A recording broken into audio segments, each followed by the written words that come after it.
Hello, everybody. Thank you for inviting me to speak. I actually have slides. I'll try to keep this short, but I don't think I practiced at 4:30 a.m. in the morning. I just got in from Washington, D.C. on Friday morning, and it went for 26 minutes. So I butchered the presentation a little bit to make it fit the limit. What I want to talk about today is something which has been on my mind for longer than when I was invited to speak at this TED Talk in Roorkee. And this is to do with something called ludic loops. Does anybody know what a ludic loop is? Please say no. Great. That would be a very wasted 18 minutes then, wouldn't it? Okay, let's start off with a little bit of science. And you talk about symphonic chaos. The physicists amongst you will probably know that the universe is moving from a state of relative order to disorder. The amount of entropy in the universe is increasing. Now, it's quite interesting that the opposite is happening in the human universe, where the physical universe is getting increasingly chaotic. The human universe is becoming increasingly data-driven, organized, and the internet and all of its ramifications has been a large part of this. We are moving, I think, to an era of Homo digitus, and I think we need to be concerned. The reason we need to be concerned, they said don't turn your back, but I'm going to turn my back on you for a little bit, is that the phenomenon of ludic loops has become more and more prevalent. Ludic comes from the Latin noun ludus, which means to play a game, to be involved in a pastime, a sport, something akin to that. And a ludic loop actually has its basis in human physiology. It's something which is addictive, like I use the example here of something relatively benign, which is, pinball or slot machines, but it can also be applied to alcohol, it can be applied to porn, it can be applied to Netflix, it can be applied to quite a few things. And I think it is becoming apparent that it can be applied to the internet, social media, and also the manifest amount of devices that we have, smartphones, iPads, etc., etc. I call these things digital ludic loops. And I think all of you, we have some younger members of the audience, and we have some slightly older members of the audience, and I don't think this is, applicable just to millennials, or just to guys in their teens and their 20s. I have seen this digital ludic loop amongst middle-aged people, amongst my own children, who are aged 6, 6, and 10, respectively, even my father-in-law, who's 76. And this ludic loop is quite insidious. I've given one example up here. Check Facebook, or check email, check Facebook, check Twitter, check Instagram, repeat. And I'm sure you guys have seen this amongst yourselves, and I'm sure a lot of you, if not 99.9% of you, do this to some extent. And I just want to emphasize, there's nothing wrong with this. But the problem, and I think the widespread problem, is that the digital ludic loop is actually taking time away from a very, very important thing. And that is our physical experiences. Okay? I recommend that to break this very insidious digital ludic loop, that we all need to go analog, increasingly analog. That means not spending less time with the device, not putting a timer on the device, but stepping away from the device, be it a smartphone, a laptop, an iPad, a computer, whatever. Travel and see. Don't selfie. I think the most annoying thing when I travel are these selfie sticks, These things, I've actually been in a helicopter where someone's put a selfie stick and in a helicopter. has been poking the back of the bloody pilot in the helicopter with their selfie stick. And I'm sitting there going, dude, we're going to crash if you don't put your selfie stick away. You're already spoiling my view of New York, but you could probably cause a major air disaster. Read books. Don't just Facebook. There is a qualitative difference and even a quantitative difference when you pick up something physical and you actually read it. I started a technology consulting firm. I'm not a Luddite. I believe in the power of technology. We build solutions that use AI, machine learning algorithms, etc., etc., etc. What I'm saying, and I think it's an important message, is that we are suffering. We are spending so much time in these digital ludic loops, these things that give us miniaturized dopamine hits. Oh, great, I've got an email. Fantastic, somebody's responded to my tweet. Great, I've got an update from my friend's Facebook page. Look. Little miniaturized dopamine hits, creating little pearls of addiction in all of us. And the only way to break it is to step back, step out, and go analog. Meet people. And I don't mean online, but maybe in line, in the line. Have a conversation with somebody that you don't normally talk to. When we're online, we look at the things that we're interested in. I had a subscription to several newspapers, and I cancelled them and started just getting digital subscriptions. And what I found was happening is I was not reading the newspaper online. I was going to those parts of the web page that I was already interested in. And I thought, this is silly. I'm not actually finding anything else about the world or about business. All I'm doing is reading the same thing about the same sorts of interesting topics that I've always read about. So I got back to my analog newspaper subscription, and I found myself just scanning and reading things that I typically would not have read. And I think that's nourishing. I think that's nourishing intellectually. I think that's nourishing creatively. And I think I'm not going to give up my newspaper subscriptions, the ink on my hands.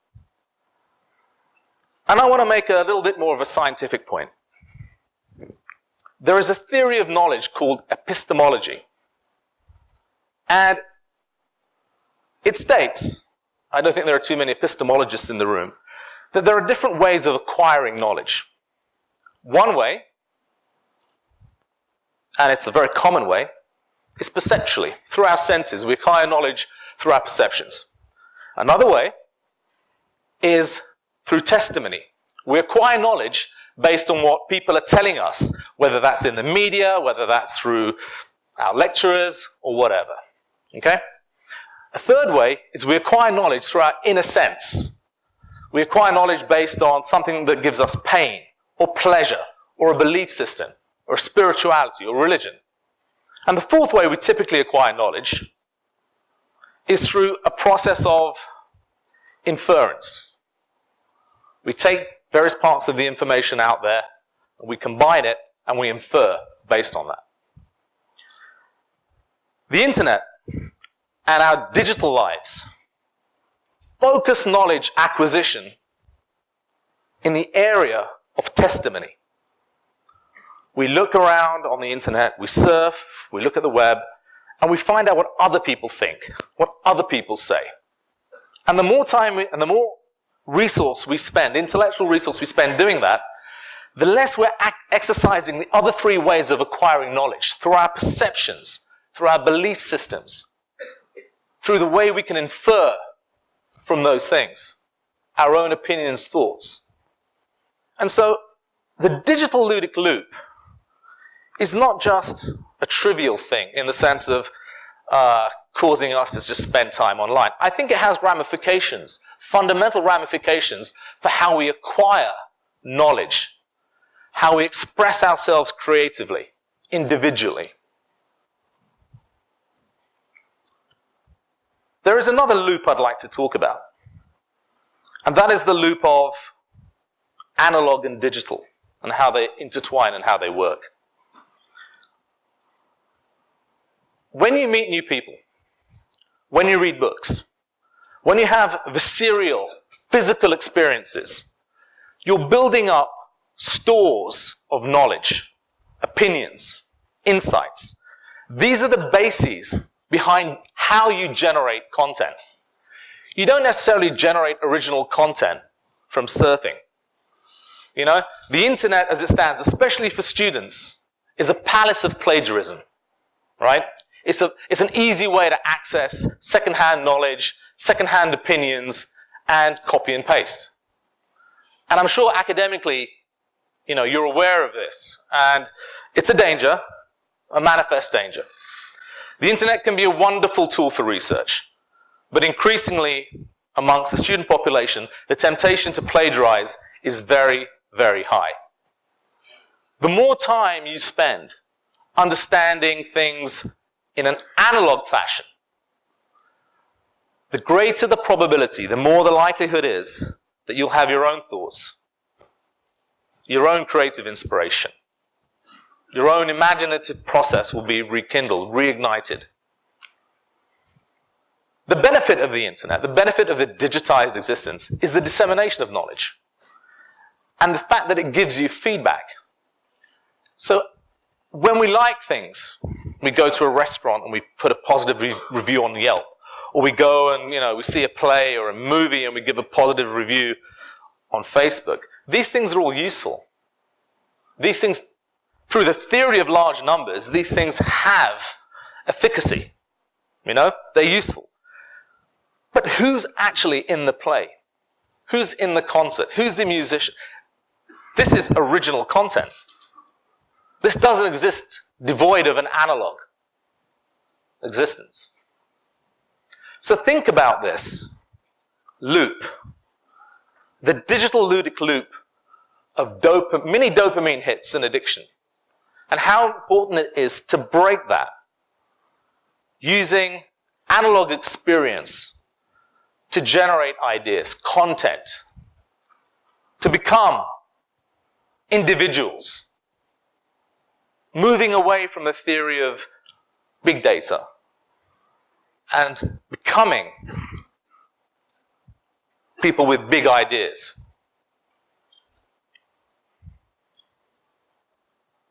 Jack Dorsey, co-founder of Twitter, CEO of Twitter, wakes up in the morning and he meditates. He does exercise. He eats healthily.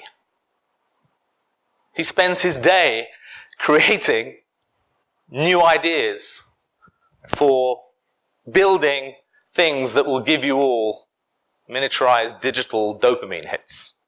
He only checks his email in the evening. He doesn't tweet through the day. In a recent biography of Steve Jobs by Walter Isaacson, he recounted a story that Steve Jobs banned his children from using iPads at home. The very things he helped design, create. The children were forbidden from using anything electronic at the dinner table or in the house. They would have conversations about art, history, literature, science, but they were not allowed devices. It's worth thinking about. Don't get trapped in these digital ludic loops. It's tempting, it's useful to a degree, but ultimately, for your creative and intellectual growth, it's stultifying. We have invented, I think, in my company, or the company that I co-founded, we've invented a rule, which I think is quite powerful. No emails. Or I should say, no email-generating devices, iPads, smartphones, laptops, in meetings. It's almost like being in a saloon in the Wild West where the gunslingers have to take their guns off before they go to the bar. No one's allowed. Certainly no one's allowed who's senior to bring in these devices into a meeting room. All you find people doing is looking at their phone while they're having a conversation with you. There's a very good speaker, Simon Sinek, who talks about this.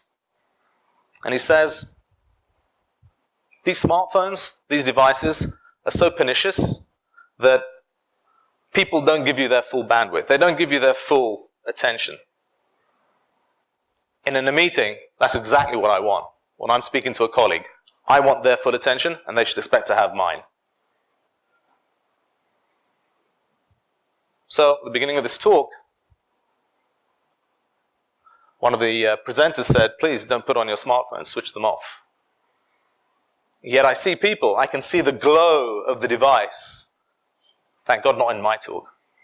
There was somebody there. Of the glow of this device on several occasions.